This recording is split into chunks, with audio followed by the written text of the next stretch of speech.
Hi, I'm Eric Searfoss Miller, local judge. With me is Tommy Magyarosi. Thanks for having me. I'm super glad. I will not say that I built this whole series just to show your decks off, but I did.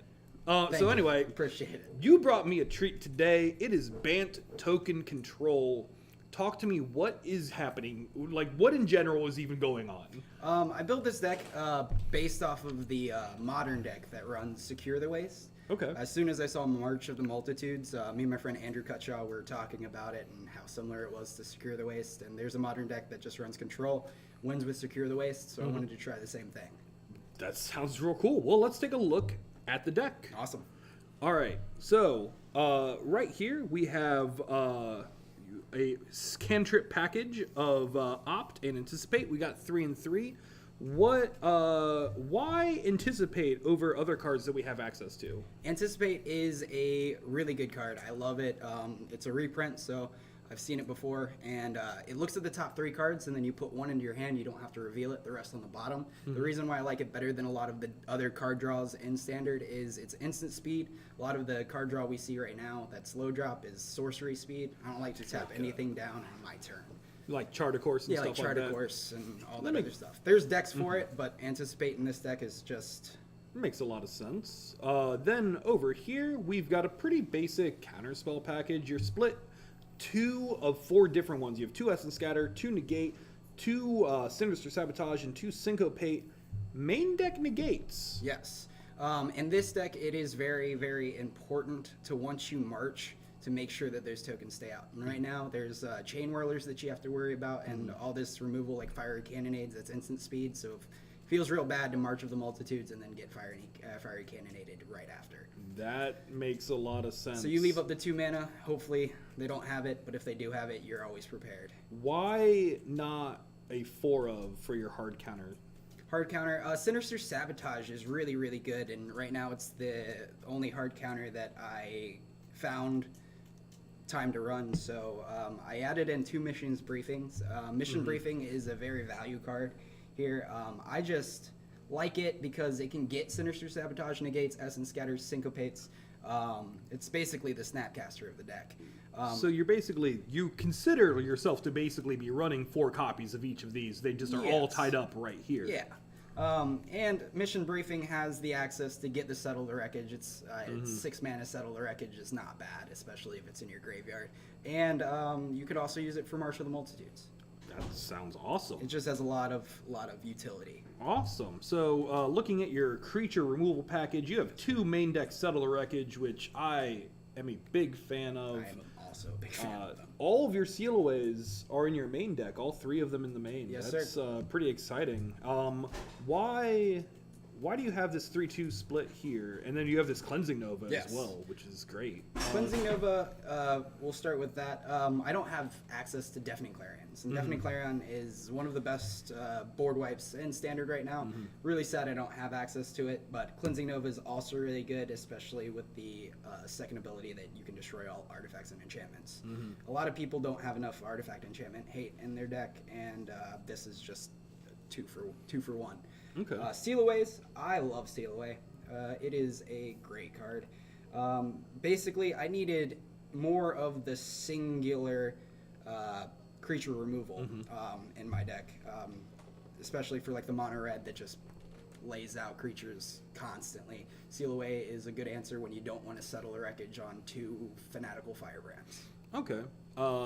Also, kind of keeping in the theme of permanent control, you have these Blink of the Eye. Yes, sir. What do you do many non-creatures with that? Like, what are your primary targets? Planeswalkers mostly. Gives me another turn with Planeswalkers. A lot of times also, I have the Search for Azcantas here. If I ever want to turn to a Search for Azcanta and I have a Blink of the Eye in my hand, it's basically like, oops, I messed up. So you can blink whatever you messed up not countering and then counter it next turn. That seems pretty good. It is, yeah. I've gotten punished a lot with Search for Azcanta turn 2. Yep. Yeah, I've fallen into that trap myself many times. Thief of Sanities. Before we get into the zest over here, we've got Teferi, Captain $50 himself. I think he's like 60 now. Gee, well, that's fine. That's okay. That's fine. This is just normal, standard Magic the Gathering happening here.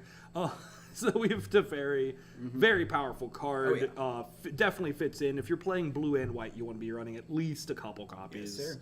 Literally as many as you can afford, probably. Yeah, I can afford 2. So that sounds accurate. I can't even really afford those. I'm borrowing those from a friend currently. So yeah, $64 is a little bit pricey. So now we have your green here. Yes, sir. And I definitely want to get your mana at some point because I'm noticing some weirdness going on down there. But let's talk about this. March of the Multitudes, you mentioned, is very similar to Secure the Waste. Secure the Waste, Modern All-Star. Yeah.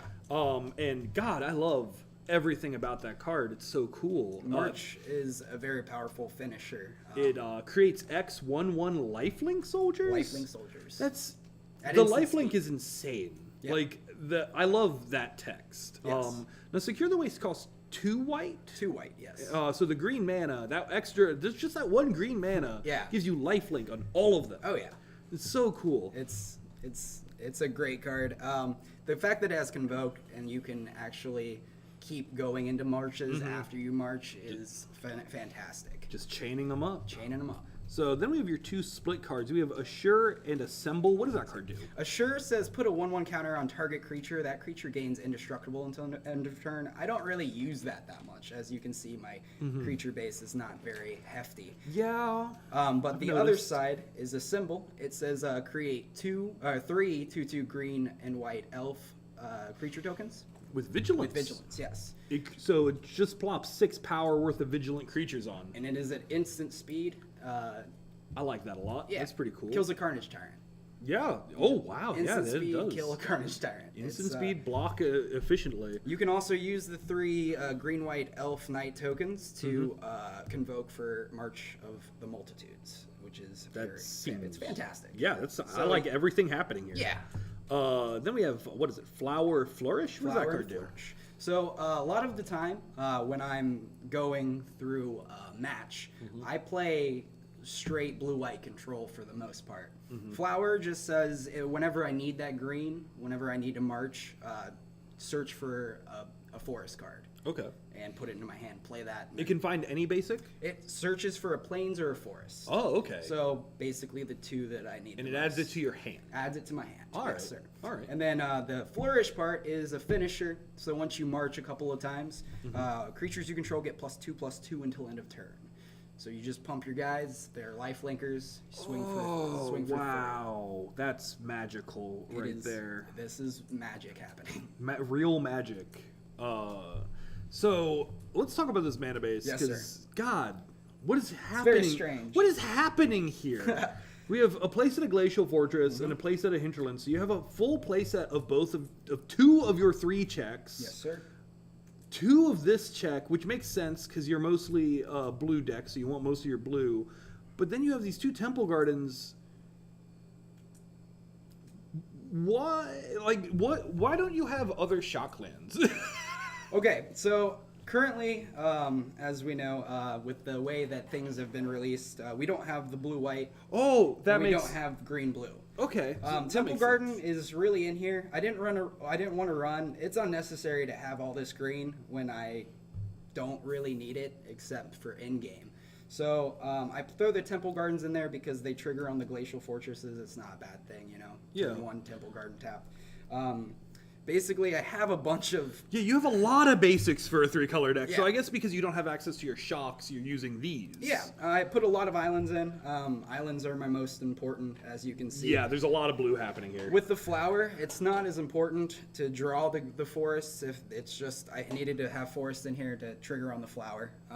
And plains, never bad to have, especially if you have double settle, double cleansing novas. So... once you get access to the Hollow Fountains and the Simic Shockland, whose name escapes, Breeding Pools. Yes, we figured it out. So once you have access to Breeding Pool and Hollow Fountain, what happens to this here? I think that I'm going to keep a couple of, just the forest and the plains for flower, but it's definitely going to go down. Okay. Once I get the You get some number of Shocklands will be hollowed replacing fountains some number will of definitely, these. will definitely be prominent. I'm probably going to run 4 of those. But until the fixing comes out, we're going to make do with what we got. Awesome. Let's talk about this sideboard. Yes, sir. Moving from top to bottom, we have Essence Scattered, Negate, Settle. All of these are just extra copies for your main deck. Yes, sir. More counters. And more removal. then we got Nezza Hall, Control All-Star. Yes, sir. One of the best finishers that Blue has right now in the format. This is just rude. Carnage Tyrant. Yeah. You're just running a Carnage Tyrant in your control deck. Yeah. Why are you? Well, how can you be so? How can you be so like grossly incandescent? It's a finisher for sure. I've been beat by a lot of Carnage Tyrants, so throwing it in there Just want to was, return the favor. yeah, you know, it's nice to see him on my side for once. Okay, and then we have what is happening? That is Tokal. Tocatli Honor Guard. What does that even do? Tocatli Honor Guard is a creature. It's a 2-drop. It's a 1/3. It says that creatures entering the battlefield do not cause abilities to trigger. That's really good. Yeah, it's for Golgari. Golgari has a lot of those Yep. like play crafters and Ravenous, and explore triggers. The Underrealm. Yeah, dude. Underrealm. Yeah, it's Wow. Yeah. It's an all-star against Golgari. I don't know. Under dude. Yeah. What is this? Sorcerer's Spyglass. Well, Sorcerer's I Spyglass. can no longer read. Sorcerer's Spyglass. That is a very cool Magic card, It isn't is it? great. I think it should be in everybody's sideboard. So what Sorcerer's Spyglass, for those who don't know, it you look at your opponent's hand and you name 2 mana. 2 mana. You look at your opponent's hand. You then get to name a card. Yes, sir. And its activated abilities, if that card can't be activated, True. can they still cast that card? They can cast that card. They just Okay. won't be able to activate the abilities. Usually, I name planeswalkers with it. Vraska Yep. is very I problematic. feel like both Vraskas. Both of them are very problematic. Karn is honestly more problematic than people think, especially if you're playing control. Because it generates a lot of value. Yeah, over you just time. get a lot of tokens that become bigger. All right, So, and then yeah. we have our last sideboard card down there. What is that? It is Citywide Bust. All right, what does that do? Citywide Bust is a 3-mana sorcery. It's 2 white, 1 other. Says destroy all creatures with toughness 4 or greater. Alrighty. So, well, do you have any closing remarks then on this deck? This deck is really interesting. It's really exciting. What do you have to say to people? What would make them want to play this deck? Don't be afraid of the fixing. Fixing is more difficult without the Shocklands, but you can definitely get there. Control is fantastic in Standard right now. With all of the aggro going on, I think that it is definitely needed in the meta currently to play a control deck that can do it. This is just everything I want to be doing in Magic right now, except for maybe casting a Ghalta. Like, can this deck cast a Ghalta? That'd be pretty sweet. You could march and then cast a Ghalta. That seems insane. That seems real good. All right. Well, thank you very much for coming out and sharing this with us today. Again, my name is Eric Searfoss Miller. I'm Tommy Magyarosi. And I will see you next time. Goodbye.